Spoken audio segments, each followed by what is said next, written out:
Hey everybody, Steve here in Palm Springs, and it's been a while since I've done a Q&A. And many of you have left questions for us in the comments section over the past few months, and so I thought today I would try to answer as many as I can. Now Jim's not here. Jim is busy playing his games, didn't want to do a video today, so I'll just answer questions that are directed at me, or maybe both of us, that I can answer. And then some of the questions that you've left that are directed just for Jim, I'll wait until he has some time and we'll do a Q&A just with Jim. So recently Shalila left a comment asking, have we ever had any pets? Now, quite a few of you actually over the years have asked this question, and I can't remember if we've answered it in the past or not, but I know not everyone goes back and watches all of our videos, so it never hurts to answer questions again, even if we have answered them in the past. So as far as pets, no, we haven't had any pets. Well, as adults, since we've lived together, we haven't had any pets.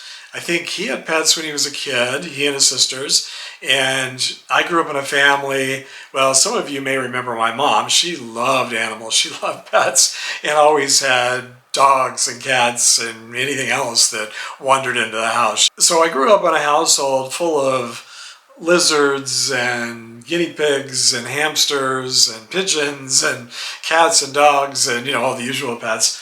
I think we had pretty much every pet you can imagine growing up. The problem for me, I didn't realize when I was young, I had allergies my whole life as a kid, but I didn't realize that many of those allergies were from the cats and dogs. So, when I became an adult, I went and had the scratch test done where they tell you what you're allergic to, and I'm pretty much allergic to everything, every plant out there, every tree, every bush, every flower, so you can't do much about that, but I'm also highly, highly allergic to cats and dogs. So that's one of the reasons we haven't had cats and dogs. Plus, Jim and I are we're kind of clean freaks, and dogs and cats are so messy and so smelly. Now, I know if you love pets, you love your dogs and your cats, I guess you just put up with the smells, but neither of us really want to deal with that. I dealt with that for a few years while I was taking care of my mom, and some of you may remember that was a complete nightmare. They were much older dogs and older cats, vomiting all over everything every day, all over the furniture, all over the clothes. It was just gross, and my mom slipped in the vomit. They pooped and peed everywhere, and she slipped in that. I think when you're younger, pets can be good, and maybe when you're older too. I know they can be great companions for people who are older, but anyway, that's a long discussion, maybe an entire video just about pets. But I love pets, I love dogs, I love cats, and I think it's great when people have cats and dogs and other pets. Just for us, it's just not something, because of my allergies primarily, we don't have, and we haven't had any pets. So in case you were wondering why we don't have any pets, that's the reason. Some of you have asked over the years for us to share photos of us from, since we've been together. And we've been together for 34 years, almost 34 years now. It'll be 34 years this year. And we have a lot of photos. But Tom Flaherty said he can't believe that we don't have any Halloween photos. Now, I did do a video where I shared at least one Halloween photo. It's actually one of my favorite photos. In fact, it was the thumbnail photo. I don't know if Tom maybe missed that one, or maybe he just wanted to see more. I think I've shared one or two other photos from when I was a kid growing up, dressed up for Halloween. But yeah, I'm surprised too. My mom and grandparents, they were constantly taking pictures when I was growing up, and they took pictures of every event and everything, but we have almost no photos of Halloween. And I think it might have been because my mom was very busy giving out candy, and with 6 kids of her own, and then all the neighbor kids and people coming over for parties and people coming for candy, and so she probably just didn't have time to take pictures. So that's my guess. And if you're gay, you know that Halloween is something of a national holiday for gay people. And so it is kind of weird that we don't really dress up. As adults, Jim and I have never dressed up. We've never, for Halloween. And we've never been to a Halloween party that I can remember since we've been together. So it's just not something we've done. Now, when I lived in West Hollywood, I did go to a lot of Halloween parties and Halloween street fairs in West Hollywood. And it was a lot of fun. I was back in my 20s and 30s then. I did take lots of pictures, but not of me. I just took pictures of other people dressed in costume. So yeah, very strange that we don't have any Halloween photos. And sorry for the sniffles, but I was doing pretty well. My eyes were white, very white, and not red at all. For the last few months, I stopped taking the Xiidra prescription medication, eye drops that were causing me, we discovered I was super allergic to them, and they made my eyes even redder than usual. And winter, we don't have a lot of pollen here in Palm Springs, so my eyes have been great. But just this past week or so, it's been extremely windy. We had so much rain this year, all the flowers in bloom, all the ragweed, pollen is everywhere, all the wind, and my eyes, I can barely open them, they've been so bad. So if my eyes are red and I sound very nasally and I'm sniffing and whatever, it's just allergies. The first day of spring is just a few days away, so I'm going to be like this for a while. So LTZTYUV, I don't know what that stands for, but this person left a comment saying, "What happened to my brother who disappeared?" Someone else asked that too. I think a couple other people asked. It didn't even occur to me when I made a video. I forget which video this was. I think it might have been the video where I showed old photos and I talked about my 5 other brothers. My brother Bruce died when he was 21, and my brother Billy died when he was 50, I think it was 55.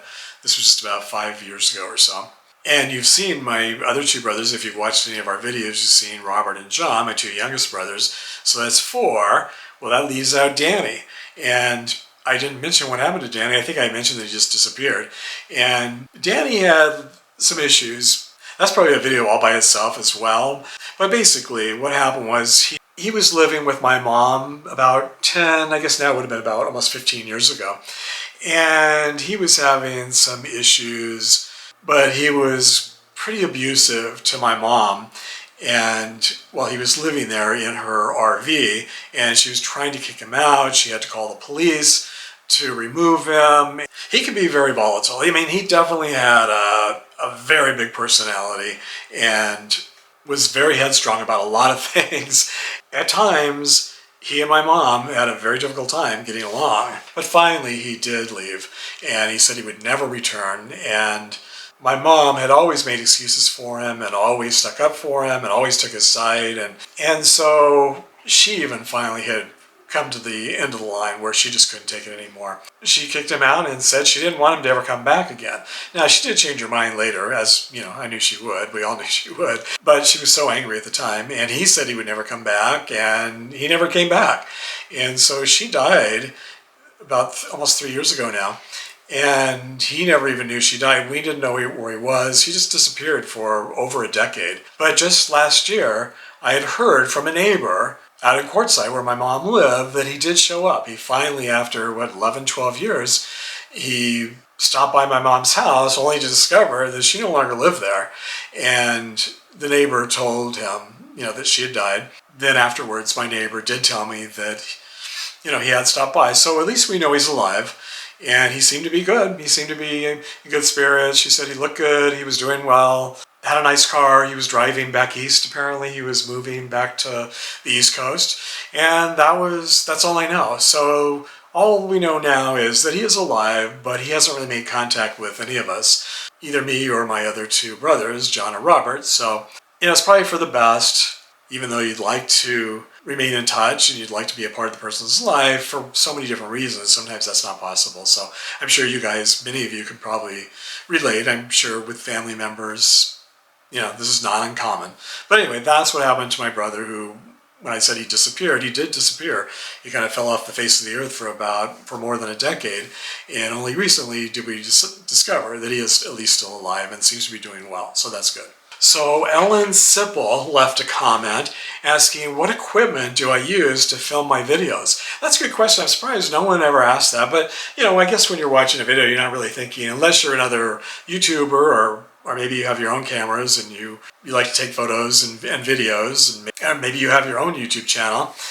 Most people, I don't think, really think about it. And so I won't go into depth, since this is not really a channel about making YouTube videos, but I can tell you that this is what I use for most of my videos. This is what I try to use anyway, just my iPhone. I've always just used my iPhone.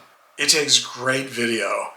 It's amazing. In fact, this does better than the camera that I'm filming with is a Sony ZV-1, or is it VZ-1? I think it's Sony ZV-1. It's the Sony I use in situations like this because The audio, the microphone is really good. It picks up everything really crisply. And this is a pretty quiet room, so there's not a lot of background noise. The problem I have with the Sony camera is that it not only picks up the audio really good for people talking, but all the background noise really is picked up a lot as well. And so sometimes it can be pretty distracting, and you've probably noticed that in some of my videos when I'm using the Sony. But whenever there's a group of people talking in a room or anywhere really, as long as it's not too loud in the background, I'll use the Sony because I don't even need like extra microphones. People don't even need to wear like lapel microphones because it's just so sensitive to people talking. It really picks up everyone's voice really clearly, even if they're whispering. And you probably have noticed that most people, now I speak really loudly because I know I'm on camera and I know you have to do that to kind of project your voice so people can hear you and hear what you're saying. But most people who are on camera are shy, they don't really want to be on camera, and so they're kind of whispering or talking very calm, talking like maybe they would normally talk, not really realizing that they kind of need to speak up for the microphone. And so, but even when they're almost whispering, this camera with this incredible microphone picks it up really, really well. And they don't have to wear microphones or do anything. So it's just much easier for people who don't really like to be on camera or who aren't on camera much and don't like to speak up. And this camera, on the other hand, the iPhone, it has a horrible, horrible microphone. I do use it sometimes when I don't really care about the audio and it doesn't really matter if you can hear what I'm saying that much. And if I'm filming this way and I'm speaking, I guess I'm close enough to the microphone that it picks up pretty well. But if anyone else is talking, you don't hear a word they're saying, or you have to really, really listen to try to hear what they're saying, no matter how much I enhance it in the editing process trying to increase the volume. You can only increase it so much. But the images on this are just incredible. People have won awards for making films, actual, complete, real movies that you see in the movie theaters made from iPhones. That's how incredible these lenses are. So yeah, there's nothing better than an iPhone. And the other really nice thing is when you're walking and talking and jiggling or whatever, it has a built-in stabilizer, so it's really, really smooth. You hardly ever notice anyone jiggling when they have a nice iPhone, especially one of the newer ones. Now, I do try to not move it too much, but even if I am, you hardly notice, where the Sony ZV-1, it's not so bad when right now it's on a tripod, and so it's not moving. But even if I was holding it, if I'm talking with people, people are moving and you're all kind of standing around, so it's not too bad. But if you're actually walking with it, I mean, it's so jiggly, you can hardly watch it. So, and I've mentioned that in some of my videos when I've had to use it for the microphone, but I was walking around and I knew it was going to be really jiggly. So anyway, probably that's too long of an answer to a short question, but for those of you that are interested. And so I just try to use these two cameras and these two microphones to take care of everything. Now, here's another question. I've got some of these questions here on my iPhone.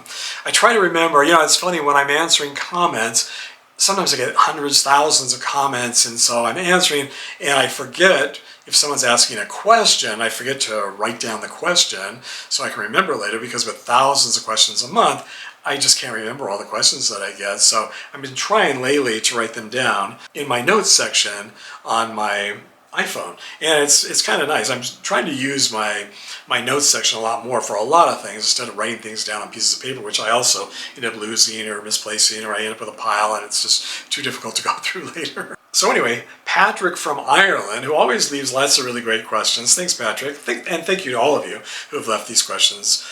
Asked, how long does it take me to edit my videos? Now, someone else also asked that question recently. I'm sorry, I can't remember. I'm still getting in the habit of writing down these comments or these questions and who asked the questions so I can give you a little shout out. But a couple of people have asked that over the years, and I won't go into a long, because I could spend, again, all day, definitely another video just on editing. And if any of you are interested in knowing how I edit these videos and how long, what's involved, let me know. I mean, if I get enough comments, maybe I'll do a video on that. I would love to do that, actually. I could talk all day about it.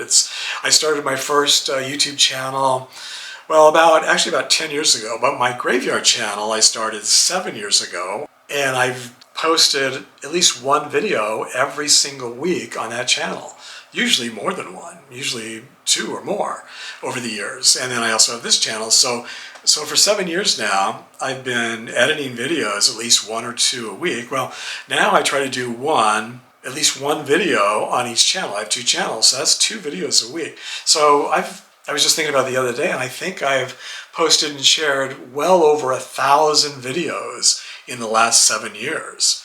That's a lot of videos, especially when you think about how long it takes to edit them. When you're first starting out editing videos, well, if you just do, like my brother Robert had a channel for a while, YouTube channel, and he just did one takes. And a lot of people will do one takes, and those can be nice, where you just turn on your iPhone, you just film yourself, film what you're doing, and then you upload it. There's no editing involved. But most people don't do that. Maybe in the beginning you do, but once you start doing videos like I do videos, where I might be out all day long, or maybe my videos takes place over a few days and then I edit the pieces all together.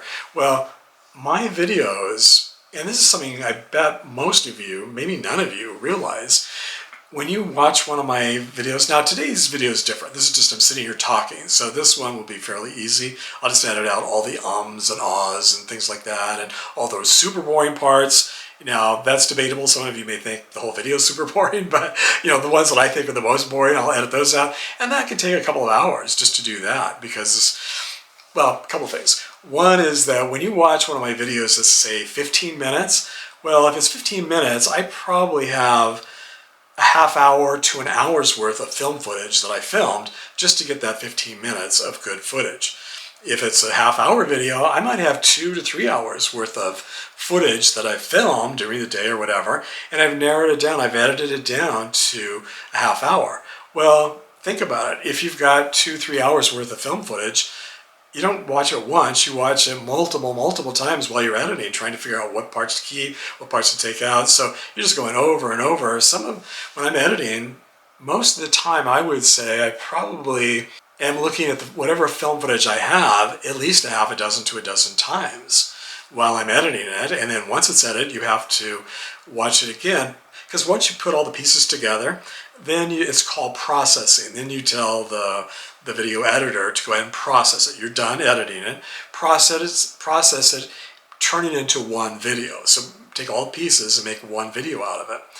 And this doesn't even include adding music or voiceovers or taking out the loud background sounds or taking out copyrighted music or trying to take out the wind noises. All of that takes time.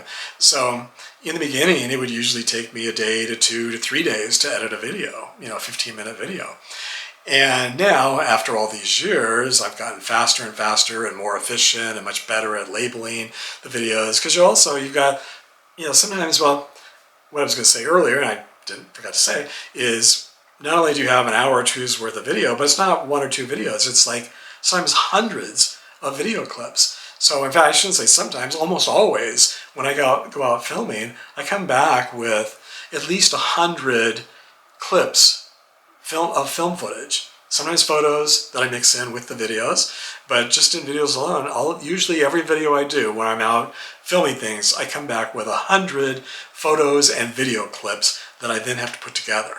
Sometimes 200 or 300.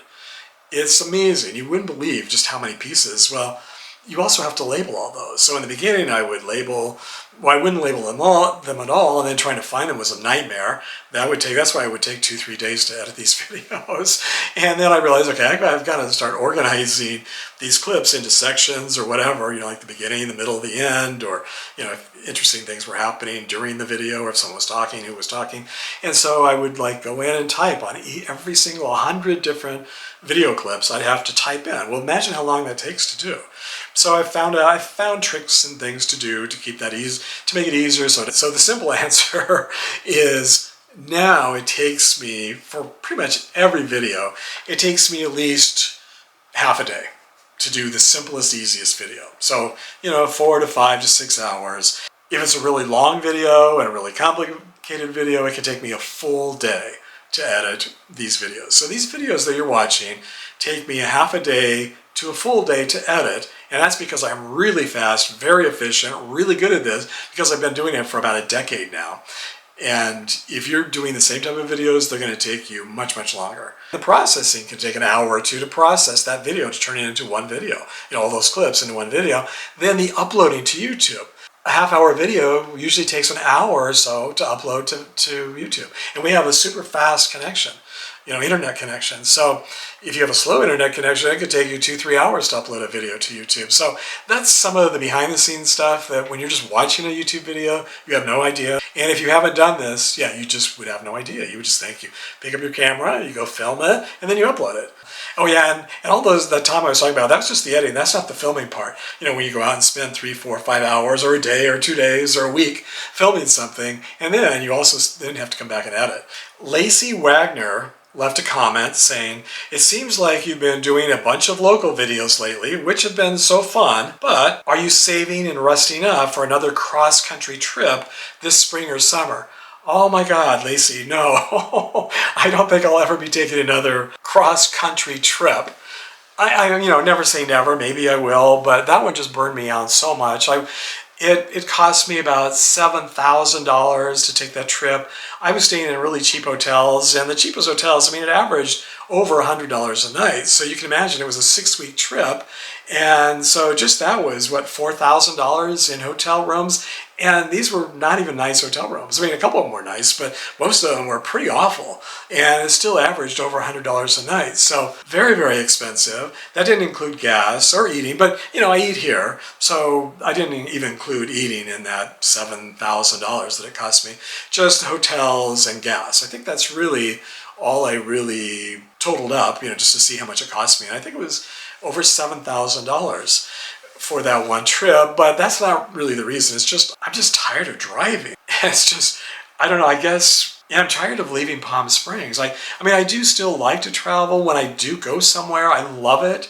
I love exploring. I love traveling when I'm there. I just don't like the getting there part. I don't like to fly anymore, so I don't fly. I don't fly anymore. And that's a whole other video. I've talked about it in the past. And I do like driving around town. But I've just gotten to the point where this channel here, Stephen Palm Springs, it's really just a channel about my life here in Palm Springs. And that was one of the reasons I started it, because I knew that I wouldn't be able to visit grave sites forever. I wouldn't be able to drive around the country forever. I probably could, but I don't really want to. I don't want to spend that much time and energy. And plus, traveling to do a channel, to make videos for a channel is actually also work. I think that's probably the main thing. If I was traveling for a vacation, I think most people also don't realize, well, I know most people don't realize from the comments that I get on both channels, it looks like it's just super fun traveling all over the country to visit grave sites, and it is, but it's also a full-time job. You're working 24/7. For 6 weeks, I worked nonstop, day and night, because at the end of the day, after filming all day long, driving half the day, and then filming the rest of the day, and then at night I would go back to the hotel totally exhausted, but then I had thousands of photos and video clips that I had to download to my computer and back up to 2 or 3 different places, and I even actually edited a couple of videos along the way. I tried not to, because I was up till midnight every night doing that. And so it was a nightmare as far as, when you're young and that is your full-time job. Like, I have some friends who have YouTube channels. They're young, they're still working. I'm retired now, and I'm trying not to work. And so I'm trying to do YouTube as just a fun hobby, just something, fun to do, but not where I'm trying to get as many views as possible and make as much money from ads as possible, and you're just cranking them out. And most of my friends who are doing this, and most of the people that I watch who are doing it full time, they're younger, in their 30s, 40s, 50s. When I say younger, they're cranking these out, a video every other day, sometimes every day. Well, you really, really burn out from that. But, if that's your full-time job, you go to a job every day. So if you go, let's say you have a job where you're working 5 days a week and you do 5 videos a week, but you're not just doing an 8-hour job. You're doing, from the time you get up until midnight to be able to film it and edit it and to post one every day. So that's a really, really grueling schedule, even when you're young. And I can tell you from these younger YouTubers that I know, they usually do get burned out, and eventually they stop doing their channel because they can't do it anymore, unless they're making their living that way. And then many of them, once they built up a following, then they can go down to 2 or 3 videos a week, which is still a lot. So the point is, I'm retired now, and I'm not trying to make money from this. I'm not trying to do this as a full-time job. I'm trying not to do it as a full-time job. And I do get a little obsessed because I do like it. It's a lot of fun. And I end up working a lot more and spending a lot more time than I want to. So it all just takes a lot of time. It's fun, but I'm, again, trying to keep that balance of trying to keep this channel just a fun channel and not a work channel is hard for me. Being a workaholic that I've always been, it's easy for me to get sucked back into it. So the answer to your question is no, I'm not planning any other trips ever again anywhere outside of Palm Springs. It's just me here at home, maybe downtown, my walks, if there's events and things going on. Now, I do plan, I mentioned to you at the beginning of the year that I'm planning to visit more family and friends this year. So I am planning to take some trips. I'm planning to go up to Santa Barbara to visit my cousin, up to Fresno to visit my other cousin, and up to Sacramento to visit my brother and his girlfriend sometime this summer. Maybe we'll go up to Las Vegas this year. So I will still be traveling, but I'm not planning to do any trips just specifically to make content for this channel. It's just whatever I happen to do for my life, I'll film because I like filming things that are just kind of fun or interesting. I pretty much have done all my bucket list items that I really want to do. Now it's just things that would be nice to do, and maybe I will do over time, but if I don't, that's fine too. I'm retired and I want to enjoy my retirement, and so I'll share what I do, and if it's just not that interesting, well, then I guess I would stop sharing it if people stop watching. All right, so talking about staying mostly here in Palm Springs and filming, you've noticed, some of you I'm sure, that I haven't been just filming some of my walks around different neighborhoods because there are so many really interesting neighborhoods. It's so much in the way of really historic and really interesting architecture, residential architecture homes.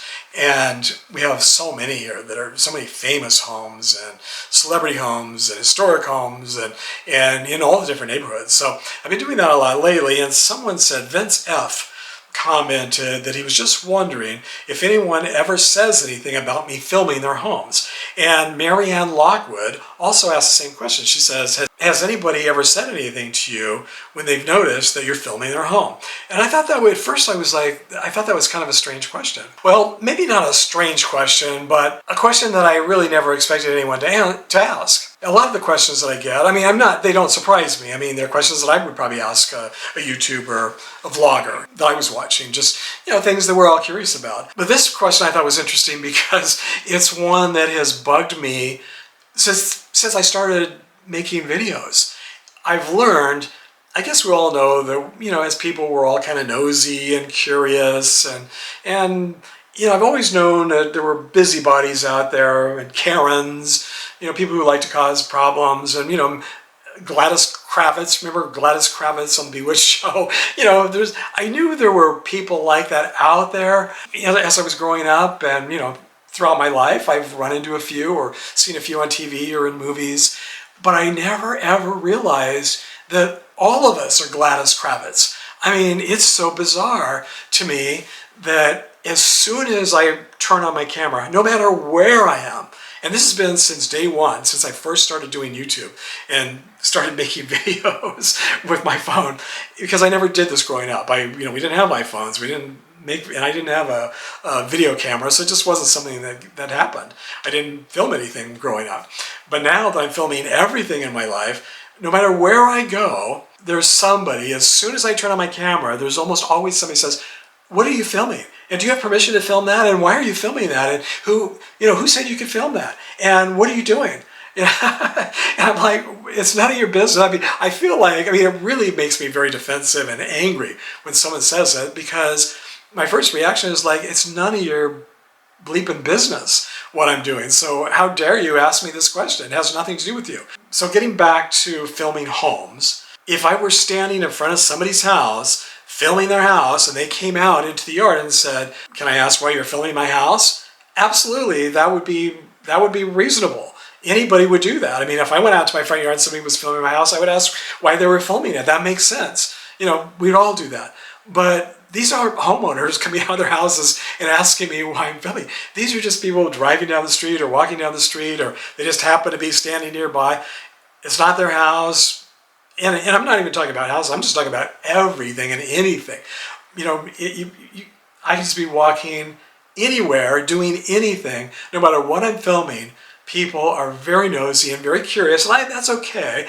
Like I try whenever I'm filming a home, I try never to show the car or the address or the street and the address at the same time, or especially the car with the license plate. I try to avoid license plates altogether. I don't want to identify people and identify where people live. And so I go out of my way to try to avoid that. And I also rarely just go and film one person's home. When I'm walking in the neighborhood, I'm just walking through a neighborhood and just showing you what I happen to see along the way. So this is just stuff that anybody would see walking down a street or driving down a street. But again, I do try to avoid the license plates or anything. Like if a mailbox has a person's name on it, I'll try not to show that. You know, I don't want to personally identify anything that someone might not want. You know, I mean, it's out in public, but I think maybe these comments came because I think maybe not about the ones where I'm just walking through a neighborhood showing hundreds of different homes and trees and funny things and statues and just, you know, whatever you happen to see. That it's just, you know, like anybody would see that driving down a street. You can see it on Google. So I don't think the comment was about those, but maybe it was. I don't know. Maybe it's about the other homes. So where I'll specifically be telling a story about one home. And the only reason I do that is because these are homes that are already very, very famous. They've been in the newspaper, they've been on television, they've been on the television news, they've been written about in books, their address has been shared many places, and so it's an historic home. Either a celebrity has lived there or someone has died there. I wouldn't go do a video while the celebrity's still living there. I don't want to encourage people to be going over to a celebrity's house while they're living there and knocking on their door or whatever. I mean, that's the last thing I would want to do. So I'm usually sharing historical things. Celebrities who lived here in Palm Springs, hundreds of them have over the years, thousands, and many of them are, you know, they're on the maps of star homes. You can take walking tours to go see their homes. I mean, lots and lots of people are sharing these homes, and quite often I think the other thing that encourages me about it, why I feel less likely to not share, is because, especially here in Palm Springs, most of the owners are very, very proud to have lived in a home that a celebrity once owned. And so many of them are proud of it that they put plaques on the front gates or the front, you know, walkways or wherever, the doors, saying, you know, so-and-so used to live here. So in that case, they're promoting and actively saying it's okay to film or share this because that's what I'm doing. And so, yeah, when it comes to very personal things like that, I do take into account if it's something that's already well known before I share it, and if it's something the owner would feel comfortable sharing. So I'm assuming if they bought this house knowing that it was owned by a famous person, and if you look on the MLS, or I mean, if you look on websites like Zillow, they'll usually say in the comments, you know, the person who bought this house, they'll say, you know, so and so used to live in this house. It's famous, and they usually pay a lot extra money because that celebrity lived there. So they know that a celebrity lived there, and they know going in that people looky-loos are come to Palm Springs to look at celebrity homes, and people are going to be driving by their house, photographing their house. They're proud of their house. And so I've never had anyone like that. In fact, I would love it if they would come out and talk about the celebrity who lived there and offer to give me a tour of the house inside. I think it's more likely on those kind of homes that people will be very proud and want me to come in and film it and share it with you. So if any of you who own any celebrity homes here in Palm Springs would like me to come and film your house, and you'd like to talk about why you bought it and the history of the home and the celebrity who lived there, please let me know. I would love to come and do that. And so just leave a comment in the comments section, or leave me a more private message if you want to on my Instagram channel. I tend to go off on tangents, but basically the answer is yes. Every single time I film something, almost every single time, somebody tries to stop me from filming, asks me why I'm filming, tries to be a Karen or a Gladys Kravitz, or, you know, everybody's a busybody and everybody. So I think getting back to what I was starting to say at the very beginning is I've learned in my old age, something I didn't realize, that almost everybody on the planet wants to tell somebody else what to do. That's my takeaway from this. Because most of these people, 9 out of 10 times, they have nothing to do with whatever they're asking me about. It's none of their business, but they just want to tell me what to do. You shouldn't be filming that, or why are you filming that, or are you allowed to film that, and who gave you permission to film that? And it's like, it's none of your business. And so I try to keep my mouth shut and not be mean or rude back, and just say thank you. But yeah, I have learned that as soon as you bring out your camera, someone's going to tell you shouldn't be filming something. It's just pretty much a given. And so you get used to it as a YouTuber. And I've heard other YouTubers say the same thing. So I know it's not just me. And if someone came out as I'm walking down the street filming their house and they asked me not to film it, then I just wouldn't film it. I mean, I don't have to film these homes. I mean, if someone, for whatever reason, doesn't want their house filmed, I can go film another house, another neighborhood. So anyway, thanks for all the great questions, and I think I'll probably stop here since it's probably an hour long. I've probably talked for an hour now. I'm going to try to edit this down to maybe 20 minutes, 30 minutes. And maybe I'll start doing more of these. Maybe every few months I'll do one of these if you guys are interested. It's fun to know what you're interested in, to read your questions, and I'll try to share more of them in the future. So feel free, if you have any questions that I haven't already answered today, leave them in the comments section and I'll try to get to them in the next video or the one after that. And I'll see if I can start doing more of these, unless nobody asks any questions, and then this will be the last one. So, and maybe I can convince Jim to even be in the next one and to answer a few questions. Anyway, thanks for joining me today, everybody, and I'll see you all next time.